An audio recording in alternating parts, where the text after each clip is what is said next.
And a report by the Committee to Protect Journalists has revealed that 363 reporters were locked up around the world as of the 1st of December 2022. 56 of those were arrested in Africa, with Egypt being the top jailer.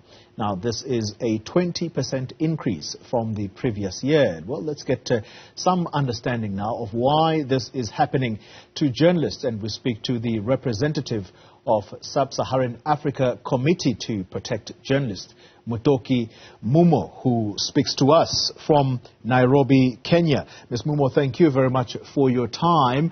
I know it is afternoon from your side, so good afternoon to you. Let's understand first the figures that I have just spoken about. Are they indeed correct that just on the 1st of December alone, 363 reporters were locked up around the world? Precisely. And we as CPJ note that this is a historic figure. We've been doing this for 30 years, collecting these numbers, and this is the highest ever figure we've seen. Now, globally, we've seen some of the worst offenders include Iran, China, Myanmar, Turkey, and Belarus. And these numbers are really a reflection, we think, of global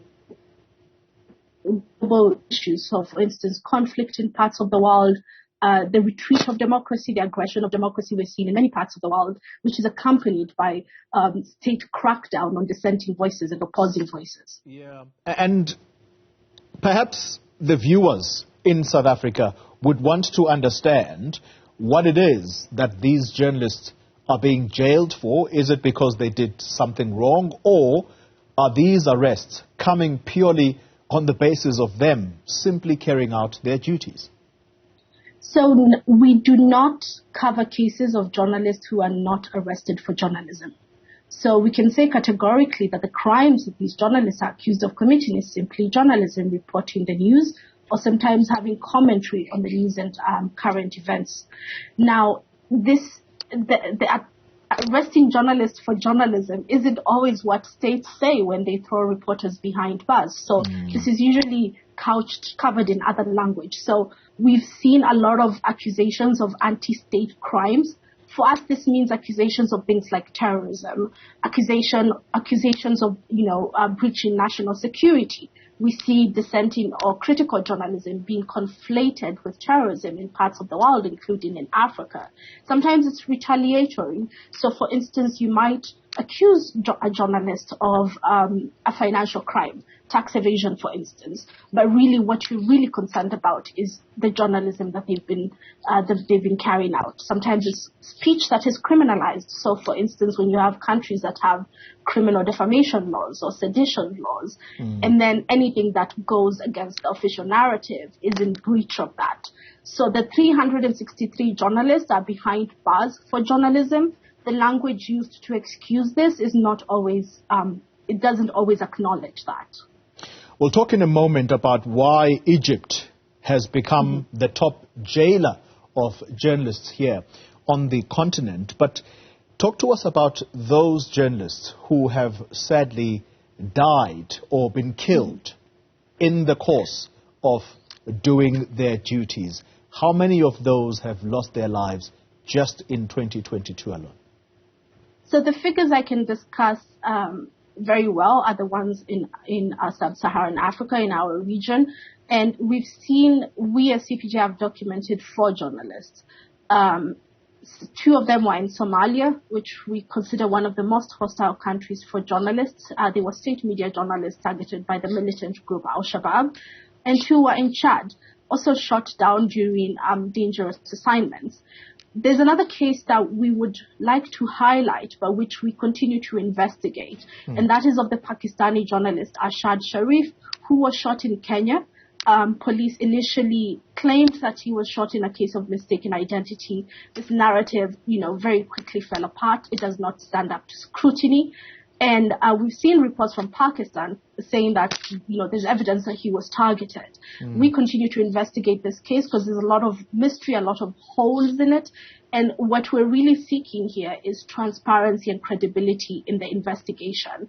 Because when you have a journalist killed in a country like Kenya, which is a hub for many other reporters fleeing dangerous situations at home, it sends a very chilling message to everyone who's in exile in Kenya. And Kenya is a regional hub for exiled journalists. And surely this has sent some shockwaves in your country of Kenya. How are journalists feeling there about the killing of this journalist? Definitely it has sent massive shockwaves also to the local community of journalists, because when we look at the numbers of where journalists are often killed in our region, Kenya doesn't always rank at the top. As I said, sometimes journalists from the region flee here because they think they'll be safe here. So for the local community of journalists, there are very open questions about what does it mean for my own safety if, a foreign journalist in our country can be killed in such a brutal way, and still, weeks, months later, we're still asking questions.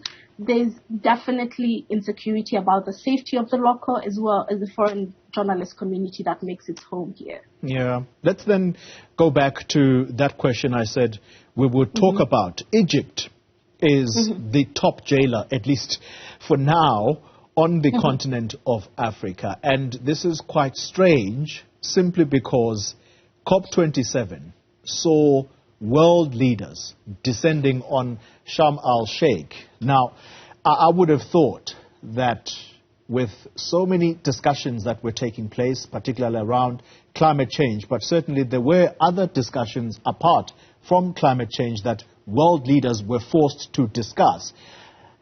Was this issue of the jailing, mistreatment of journalists something that was discussed in Egypt, or world leaders simply said, we don't want to offend, we're simply here for the business that we've been invited for?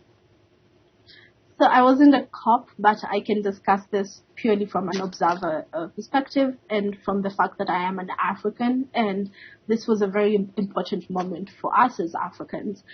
And what we've seen in Egypt is, a crackdown on dissenting voices, dissenting journalists.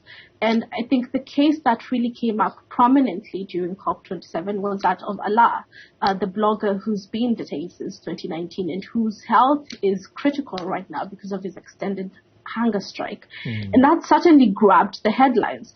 But I also have to say, as an African, as a journalist, as a press freedom advocate, there was also disappointment for me at the way the global community is able to sort of look away, when journalists are being detained and are being mistreated by the same country that's hosting the global community. And I have to say this is also an issue that goes beyond Egypt.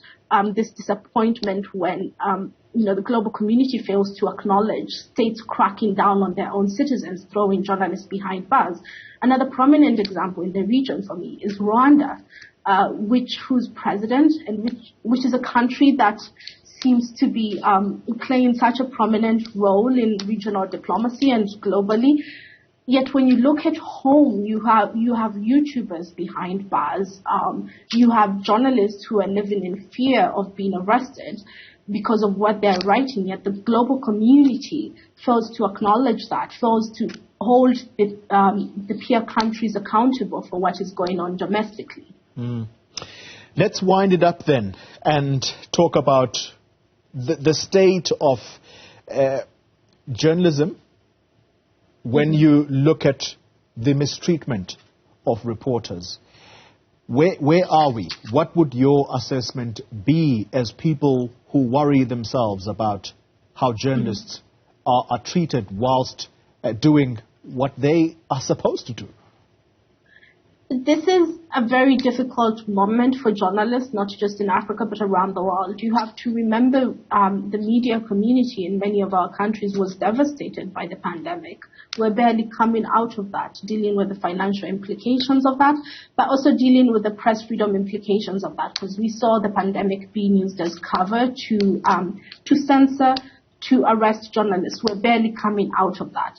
And then at the same time, this global aggression on democracy that I spoke about is correlated with attacks on journalists who play such a key role in democracy. So it is a very critical moment. It's a very difficult moment. We hope that we come out of this better than we're doing now, certainly. We hope that the 363 journalists that we're talking about right now, and we're still not talking about them when we have this interview next year.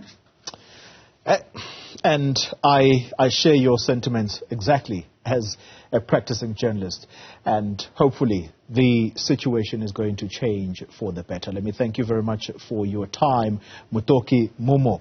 She is a representative of the Sub-Saharan Committee to Protect Journalists, Sub-Saharan Africa Committee to Protect Journalists. Thanks.